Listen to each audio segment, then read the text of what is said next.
Consider again that pale blue dot we've been talking about. Imagine that you take a good long look at it. Imagine you're staring at the dot for any length of time. And then try to convince yourself that God created the whole universe for one of the 10 million or so species of life that inhabit that speck of dust.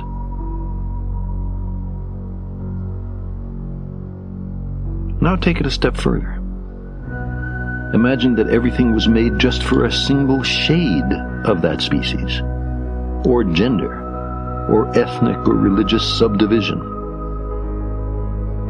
We can recognize here a shortcoming, in some circumstances serious, in our ability to understand the world.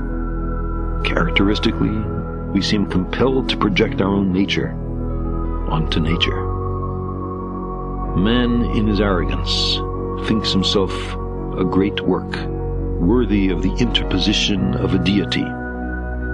Darwin wrote telegraphically in his notebook, "More humble, and I think truer, to consider him created from animals." Close quote. We're Johnny-come-latelys. We live in the cosmic boondocks. We emerged from microbes and muck. Apes are our cousins. Our thoughts and feelings are not fully under our own control. And on top of all this, we're making a mess of our planet and becoming a danger to ourselves. The trapdoor beneath our feet swings open. We find ourselves in bottomless free fall. If it takes a little myth and ritual to get us through a night that seems endless, who among us cannot sympathize and understand?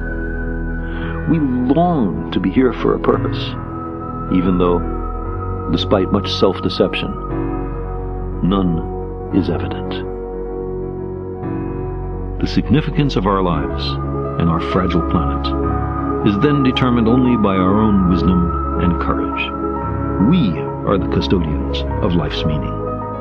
We long for a parent to care for us, to forgive us our errors, to save us from our childish mistakes. But knowledge is preferable to ignorance. Better by far to embrace the hard truth than a reassuring fable.